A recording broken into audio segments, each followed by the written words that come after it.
PQRS is a rhombus with angle SPR is equals to 44 degree. तो ये जो PQRS है ये एक रोम्बस है। रोम्बस मतलब इसके सभी साइड्स होंगे आपस में इक्वल, ऑपोजिट एंगल्स होंगे इक्वल, मतलब एंगल R और एंगल Q आपस में होंगे इक्वल क्योंकि ये रोम्बस है। इसके सारे साइड्स आपस में इक्वल होते हैं और ऑपोजिट साइड्स पैरेलल होते हैं। ये साइड पैरेलल हैं और ये साइड आपस में पैरेलल हैं। चलो देखते हैं क्या लिखा हुआ है। और ये एंगल 44 गिवन है। एंगल PSR फाइंड करना है। PSR मतलब ये एंगल फाइंड करना है। और PQR के लिए तो मुझे ज्वाइन करना पड़ेगा इस लाइन को, और ये है एंगल PQR, ये फाइंड करना है। तो सबसे पहले आप देखो कि रोम्बस के सभी साइड्स इक्वल होते हैं, तो इसका मतलब PR और RS इक्वल हो जाएगा। PR और RS इक्वल है, क्यों? क्योंकि PR रोम्बस का साइड है, RS भी रोम्बस का साइड है।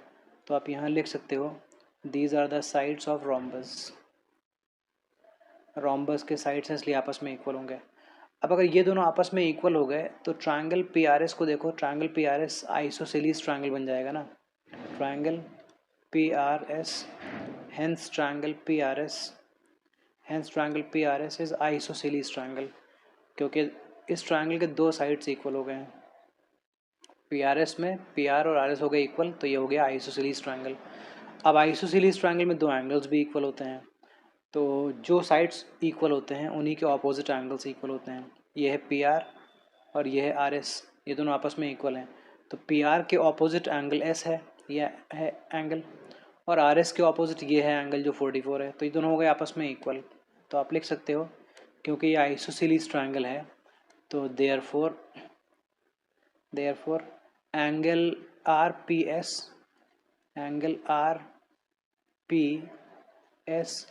और एंगल PSR दोनों आपस में होंगे इक्वल। अब PSR की वैल्यू कितनी है? Not given. RPS की वैल्यू कितनी है? 44। तो ये दोनों हो गए एंगल आपस में इक्वल, और आप देखो इसकी वैल्यू निकल चुकी है 44 डिग्री। ये एंगल है 44 डिग्री, ठीक है जी।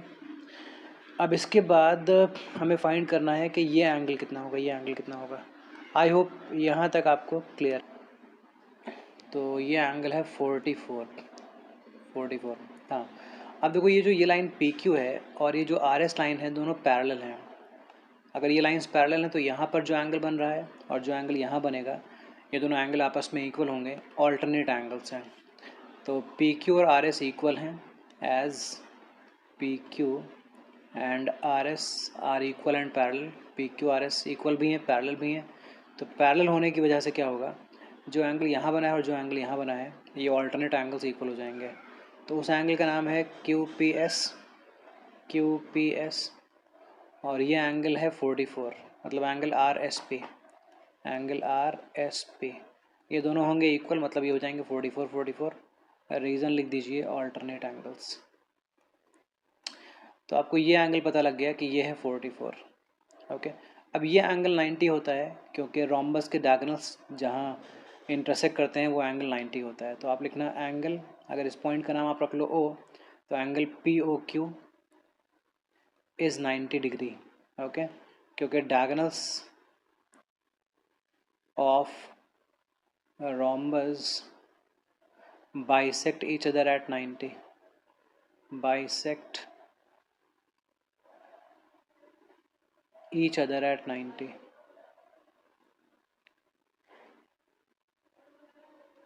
ओके, अब देखो इस ट्रायंगल के अंदर में एक एंगल 44 पता लग चुका है, एक एंगल 90 पता लग चुका है। तो ये एंगल फाइंड करना है, PQR फाइंड करना है।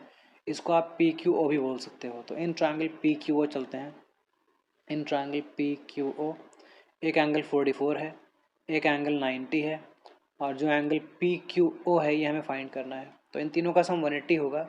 Angle sum property of triangle से, ट्रायंगल में 3 एंगल्स होते हैं और तीनों का सम होता है 180। तो 90 और 44 का सम बन जाएगा 134 plus angle PQO is equals to 180। अब एंगल PQO की वैल्यू बन जाएगी 180 माइनस 134, तो एंगल PQO की वैल्यू बन जाएगी 46।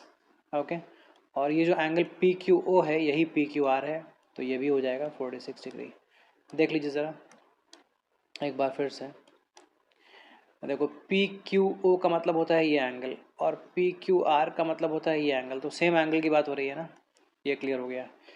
दोबारा से मैं एक बार बता देता हूँ, ये एंगल 44 था, ये साइड और ये साइड आपस में इक्वल थे, तो ट्रायंगल पी आर एस बन गया था आइसोसेलिस ट्रायंगल, ये हो गया था आइसोसेलिस ट्रायंगल। तो इसके दो एंगल्स भी इक्वल हो गए थे, ये एंगल आपस में इक्वल हो गए थे, मतलब दोनों हो गए 44। इसके बाद ये एंगल और ये एंगल ऑल्टरनेट एंगल्स हैं, इस वजह से ये भी हो गया था 44। अब इस ट्रायंगल के अंदर में ये एंगल 44 है, ये एंगल 90 है, तो हमने ये एंगल पता कर लिया। ठीक है जी, आई होप ये क्लियर है।